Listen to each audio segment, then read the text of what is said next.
नमस्कार, 9 की 9 खबर में आपका स्वागत। मैं राहुल ओझा आपके साथ। जैसलमेर में राज्यों के वित्त मंत्री के साथ प्री बजट मीटिंग हुई, जिसमें केंद्रीय वित्त मंत्री निर्मला सीतारमण से बिहार ने मांग की। बिहार के विकास के लिए ज्यादा मदद केंद्र दी, ये मांग बिहार की तरफ से रखी गई। 25,000 करोड़ का ब्याज मुक्त लोन देने की भी मांग की गई। बिहार को और कर्ज लेने की मंजूरी केंद्र सरकार दे, ये भी डिमांड हुई। पेट्रोल डीजल पर सेस और सरचार्ज का हिस्सा बिहार को मिले। इसके साथ साथ पशुपतिनाथ बैद्यनाथ धाम कॉरिडोर बनाने की मांग भी इस प्री बजट मीटिंग में की गई।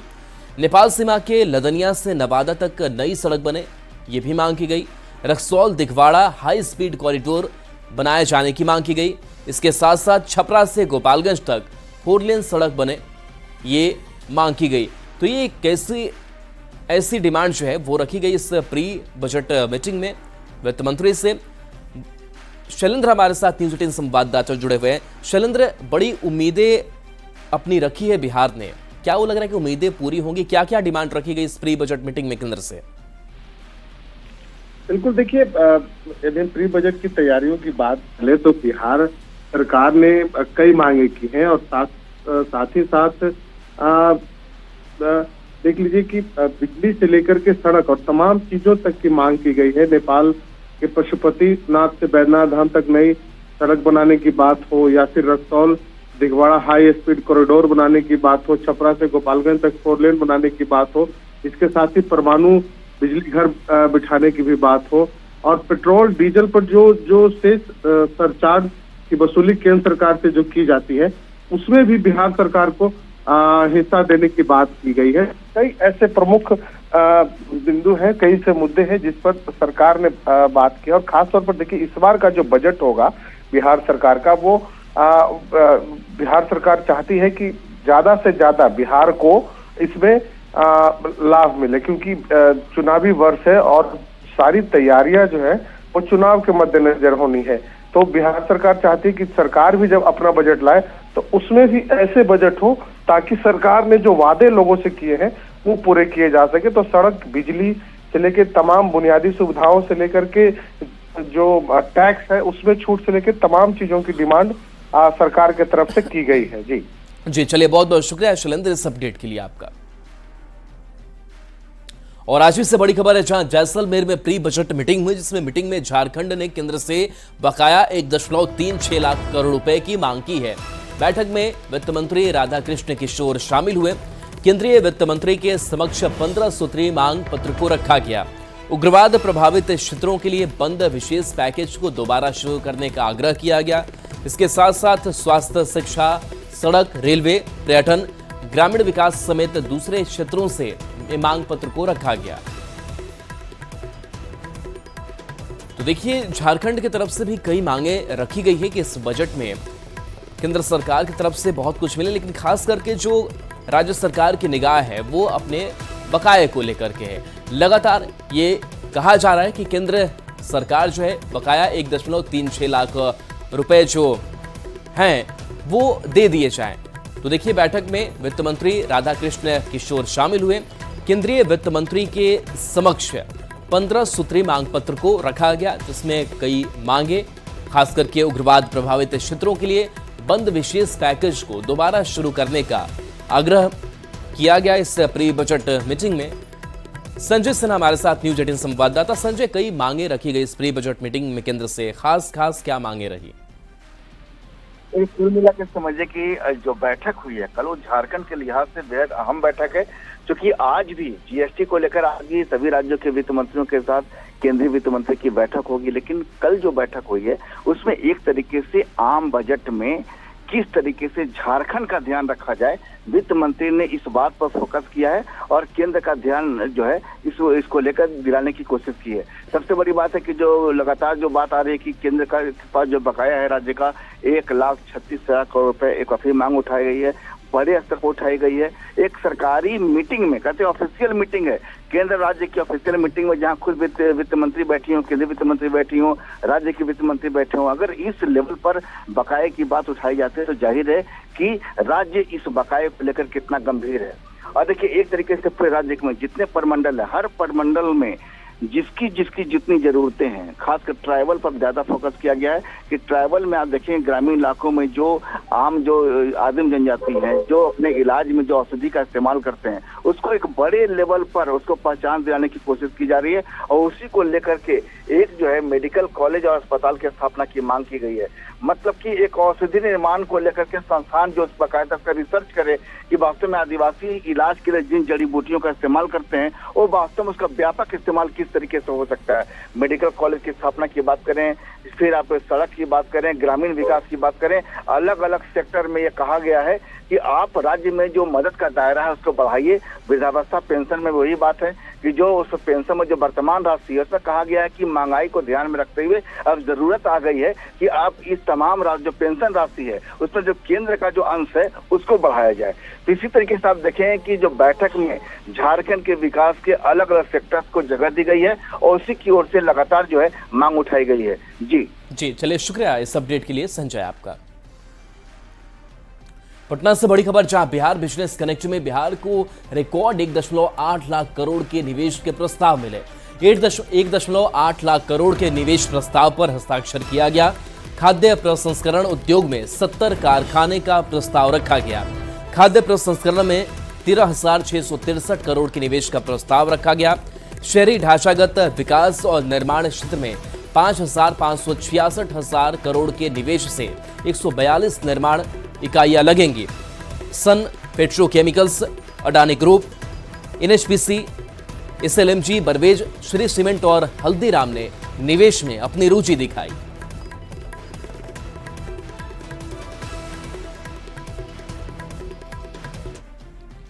पटना में हुई एनडीए की बैठक के बाद एनडीए नेताओं ने एक बार फिर से साफ कर दिया है कि नीतीश कुमार के नेतृत्व में ही 2025 का चुनाव लड़ा जाएगा और नीतीश कुमार ही मुख्यमंत्री होंगे। नीतीश के नेतृत्व में एनडीए लड़ेगा चुनाव। 2025 में नीतीश ही होंगे मुख्यमंत्री। 2025 के विधानसभा चुनाव के लिए एनडीए पूरी तरह से तैयार है। 2025 की तैयारी को लेकर लगातार बैठकें हो रही हैं। शुक्रवार को एक बार फिर जेडीयू के प्रदेश अध्यक्ष उमेश कुशवाहा के आवास पर एनडीए के घटक दलों के प्रदेश अध्यक्षों की बैठक हुई। बैठक के बाद बीजेपी के प्रदेश अध्यक्ष दिलीप जायसवाल ने एक बार फिर ये साफ कर दिया कि नीतीश कुमार के नेतृत्व में ही 2025 का चुनाव लड़ा जाएगा और नीतीश कुमार ही मुख्यमंत्री होंगे। अमित शाह जी ने कोई चुप्पी नहीं साधा। उन्होंने कहा कि भारतीय जनता पार्टी में कि इस तरह के रणनीति का फैसला जो है पार्लियामेंट्री बोर्ड लेती है। साथ ही उन्होंने स्पष्ट किया है कि नीतीश कुमार जी के नेतृत्व में बिहार आगे बढ़ेगा और हम चुनाव लड़ेंगे। एनडीए नेताओं ने कहा कि 2025 में 225 सीट जीतने के लिए एनडीए के सभी घटक दल पूरी मजबूती से एकता के साथ चुनाव लड़ेंगे। बृहत रूप से कार्यक्रम को तय किया हम लोग ने कि साझा कार्यक्रम किस रूप में चलाया जाए, इसी पर हम लोग ने चर्चा किया है। वहीं आरजेडी के नेता तंज कसते हुए पूछ रहे हैं कि आखिर बार बार ये बताने की नौबत क्यों आ रही है कि नीतीश ही नेता होंगे। केंद्रीय गृह मंत्री आदरणीय अमित शाह जी ही चुप हो गए नीतीश जी के नेतृत्व पर, तो सबको शंका है, शक है कि खेला बीजेपी करेगी नीतीश जी के साथ। दरअसल कुछ दिनों पहले केंद्रीय गृह मंत्री अमित शाह ने इंटरव्यू दिया था। शाह से जब सवाल पूछा गया कि क्या 2025 में नीतीश कुमार के नेतृत्व में चुनाव लड़ेगा एनडीए, इसके जवाब में अमित शाह ने कहा कि हम एक साथ बैठेंगे और इस मुद्दे पर निर्णय लेंगे। एक बार जब हम निर्णय ले लेंगे तो हम आपको बताएंगे। अमित शाह के इस जवाब के बाद से राजनीतिक हलकों में कयासबाजी तेज हो गई कि महाराष्ट्र की तरह बिहार में भी बीजेपी अपना सीएम बनाएगी। न्यूज 18 के लिए पटना से धर्मेंद्र कुमार और संजय कुमार के साथ bureau report. CM Nitish Kumar 23 दिसंबर को बेतिया से प्रगति यात्रा की शुरुआत करेंगे। सीएम की यात्रा वाल्मीकि नगर के घुटहवा टोला से यात्रा की शुरुआत होगी। 23 दिसंबर को सीएम नीतीश कुमार मझौलिया के शिकारपुर भी जाएंगे। सीएम नीतीश प्रगति यात्रा के दौरान सरकार की योजनाओं की जमीनी हकीकत को भी जानेंगे। सीएम की यात्रा को लेकर सुरक्षा कड़ी कर दी गई है। संभावित कार्यक्रम स्थल पर कड़ी चौकसी के बीच निर्माण काम चल रहा है। तैयारियों का जायजा लिया है न्यूज 18 संवाददाता मुन्ना राज ने। 23 दिसंबर से मुख्यमंत्री की प्रगति यात्रा पश्चिमी चंपारण से शुरू हो रही है और प्रगति यात्रा को लेकर सुरक्षा व्यवस्था कड़ी कर दी गई है। तो मुख्यमंत्री की यात्रा का पहला ठिकाना वाल्मीकि नगर का घोटावा टोला गांव है। तो हम आपको घोटावा टोला गांव की तस्वीरें दिखा रहे हैं, जहां पूरे चप्पे चप्पे को सुरक्षा व्यवस्था कड़ी कर दी गई है और इन इलाकों में एसटीएफ का विशेष पहरा चल रहा है। तो हम आपको घोटावा टोला में तस्वीरें आपको दिखाने की कोशिश कर रहे हैं। घोटावा टोला में मुख्यमंत्री आएंगे और मुख्यमंत्री की यात्रा का पहला पड़ाव घोटावा टोला है और यहाँ तमाम योजनाओं की जमीनी हकीकत है उसको देखेंगे। तो आप तस्वीरों के माध्यम से देख पा रहे हैं किस तरह से, चूंकि यह जंगल से जुड़ा हुआ इलाका है और भारत नेपाल ये सीमा है, तो तमाम बॉर्डर पर चौकसी बढ़ती जा रही है और एसटीएफ के साथ ही एसएसबी की तमाम टुकड़ियों को भारत नेपाल सीमा पर अलर्ट कर दिया गया है। और इंडो नेपाल बॉर्डर की बात करें या नदी और जंगल की रास्तों की बात करें तो तमाम रास्तों में पहरा चल रहा है और चप्पे चप्पे पर सुरक्षा व्यवस्था तैनात है। खुद बगहा के एसपी पूरे मामले की मॉनिटरिंग कर रहे हैं। लगभग 500 के आसपास सिपाही पदाधिकारी प्रतिनियुक्ति की जाएगी और महत्वपूर्ण जगहों पे डीएसपी रैंक की प्रतिनियुक्ति की जाएगी।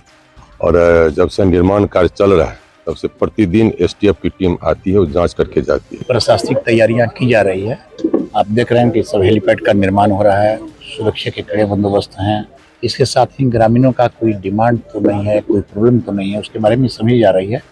और ये जो टोला है बिल्कुल ही गरीब लोगों का टोला है, इनके लिए सरकार के जो कार्यक्रम चलाए गए हैं उसकी भी मॉनिटरिंग की जा रही है। कड़ी करते हुए पहरा चल रहा है। मुन्ना राज, न्यूज 18, पश्चिम चंपारण।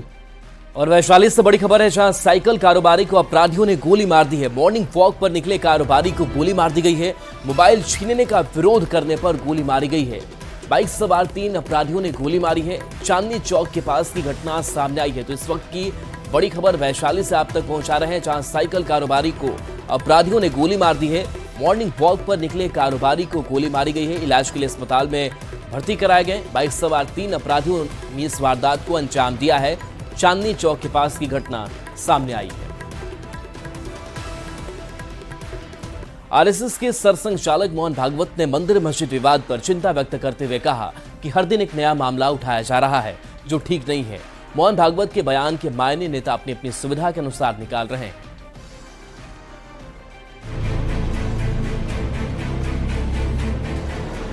राजनीति में पक्ष और विपक्ष के सुर मिलने लगे, ये कभी कभार ही होता है, लेकिन 20 दिसंबर को कुछ ऐसा ही हुआ। इसकी वजह रही मंदिर मस्जिद पर दिया गया आरएसएस के सरसंघचालक मोहन भागवत का बयान। म्हणून किंवा अतिरेकी भूतकाळाच्या ओझ्याच्या परिणामामुळे अतिरेकी तिरस्कार, द्वेष, शत्रुता, संशय याच्या पोटी मोहन भागवत ने कहा कि अयोध्या श्री राम की धरती है, इसलिए वहां राम मंदिर होना चाहिए और वास्तव में ऐसा हुआ है। लेकिन हर दिन तिरस्कार और दुश्मनी के लिए नए मुद्दों को उठाना ठीक नहीं। रोज एक नवीन प्रकरण काढणे हे कसं चालेल, हे नाही चालणार। शेवटी आपण आपला सोल्यूशन काय आहे? मोहन भागवत के बयान का बिहार की भी सभी पार्टियों के नेताओं ने स्वागत किया है। बिल्कुल ठीक कहा है मोहन भागवत जी ने। मोहन भागवत जी का यह बयान राष्ट्रीय राजनीति के लिए महत्वपूर्ण है। आदरणीय मोहन भागवत जी के बयान से उन लोगों की आंखें खुल जानी चाहिए जो संघ परिवार पर सांप्रदायिकता का आरोप लगाते हैं। आए दिन उठाए जा रहे मंदिर मस्जिद विवाद पर आरजेडी जैसी विपक्षी पार्टियों के नेता भी मोहन भागवत के बयान के साथ दिख रहे हैं, लेकिन साथ में बीजेपी पर तंज कसने से भी नहीं चूक रहे। तो मोहन भागवत जी अपने लोगों को संभालिए और उन्हें बताएं कि ये जो देश है ये हिंदू, मुस्लिम, सिख, ईसाई सबका बराबर है। अयोध्या में मंदिर बनने के बाद देश भर के दर्जनों शहरों से ऐसी खबरें आ रही हैं कि यहाँ मस्जिद के नीचे मंदिर भी कभी रहा है, तो वहाँ मस्जिद के नीचे मंदिर रहा है। आरएसएस एक राष्ट्रवादी संगठन है और मोहन भागवत को पता है कि भारत को विकसित राष्ट्र बनाने के लिए इस तरह के मंदिर मस्जिद विवाद में फंसे रहना ठीक नहीं है। न्यूज 18 के लिए पटना से विनीता मिश्रा और दिल्ली से अमितेश के साथ ब्यूरो रिपोर्ट। राजवीर से बड़ी खबर, जहां छेड़खानी के आरोपी को गिरफ्तार करने गई पुलिस पर हमला हो गया। पंडरा थाने की पुलिस पर हमले की खबर है। मोहल्ले के 40 से 50 लोगों ने पुलिस पर हमला कर दिया, जिसमें 2 जवान घायल हो गए हैं। पुलिस पर हमले के मामले में आरोपी, उसकी पत्नी, मां और भाई पर मामला दर्ज किया गया है। पीड़िता को लगातार सर्वेश्वरी नगर के जस्सी लोहिया नामक के युवक परेशान कर रहा था। तो 40 से 50 लोगों ने इस घटना को अंजाम दिया, जहां 2 जवान घायल इस घटना में हुए हैं। तो बड़ी खबर रांची से बता रहे हैं, जहां पुलिस ने भी अब मामला दर्ज इनके ऊपर कर लिया है। बता दें कि पुलिस पर हमले के मामले में आरोपी, उसकी पत्नी, मां और भाई पर मामला दर्ज किया गया है। तो आरोपी को गिरफ्तार करने के लिए पुलिस गई हुई थी। ओम प्रकाश हमारे साथ न्यूज 18 संवाददाता। ओम प्रकाश, पुलिस पर ही हमला कर दिया गया, क्या पूरा मामला सामने आया है?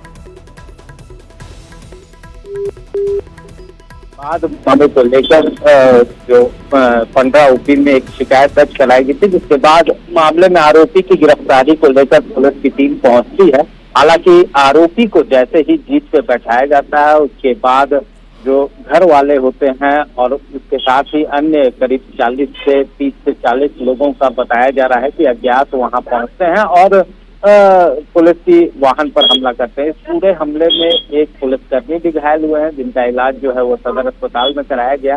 वहीं आरोपी को भी वो लोग जो होते हैं वो छुड़ा ले जाते हैं। तो पूरे मामले को लेकर अब मामले में आरोपी की पत्नी, भाई और उसकी मां के खिलाफ भी मामला दर्ज कर दिया गया और पुलिस पूरे मामले में आरोपी और तथा अन्य लोगों की गिरफ्तारी का प्रयास कर रही है। लेकिन जिस तरह से छेड़खानी के मामले बढ़े हैं और इस पूरे मामले में पुलिस की कार्रवाई जो है वो देखने को मिल रही है, उसके बाद ये हमला कहीं ना कहीं बताता है कि अभी भी जो मंचलों का जो हौसला है वो बुलंद है और इनके खिलाफ कार्रवाई की जानी चाहिए, जिसे लेकर तमाम तरफ से आवाजें।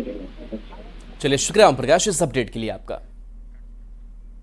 खबर पटना के दानापुर से है, जहां बेटा एयरफोर्स के अंदर एक बार फिर से तेंदुआ के डर से 55 दिन बाद खुला वायु सेना केंद्रीय विद्यालय को बंद करना पड़ा है, जिसकी वजह से बच्चों की पढ़ाई बाधित हो रही है। ऐसे में स्थानीय लोगों में आक्रोश है।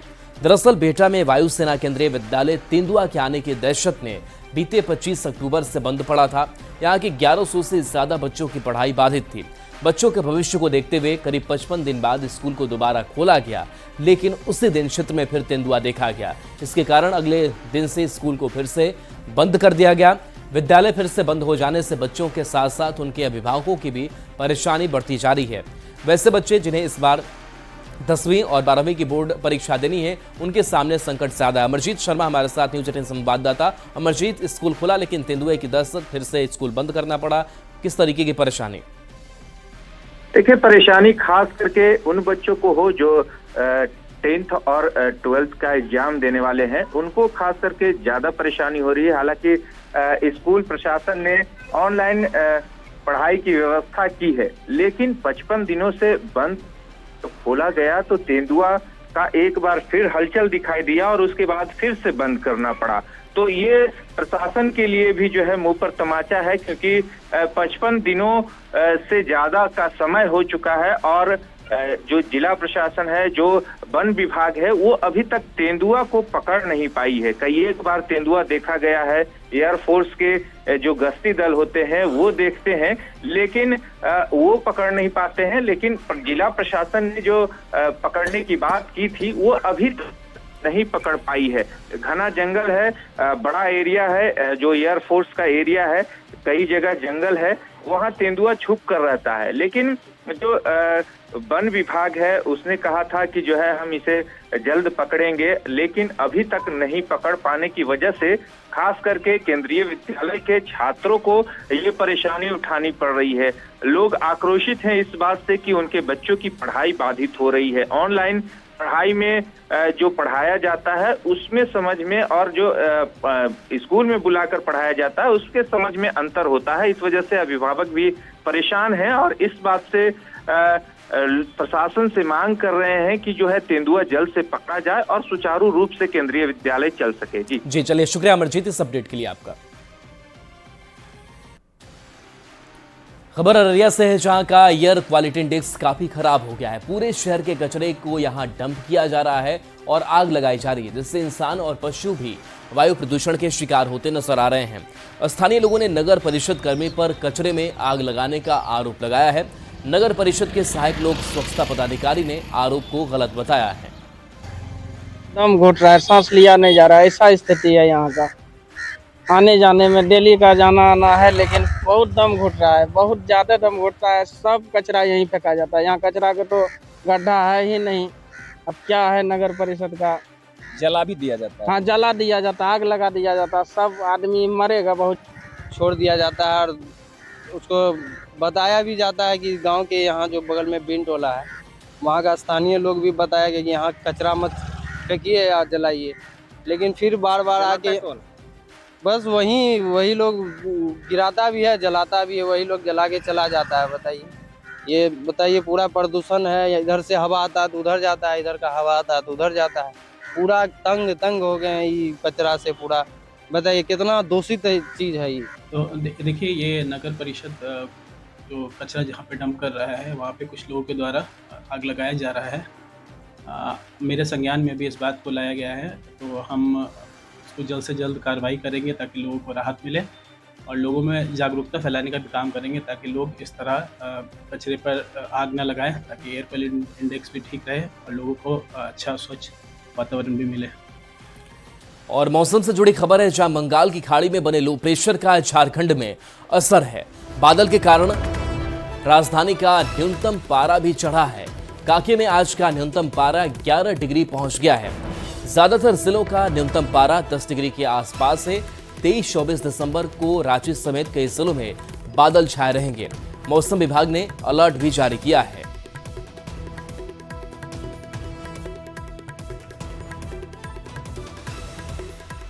और चलिए, न्यूज़ 18 बिहार झारखंड पर खबरें आपके लिए लगातार जारी हैं।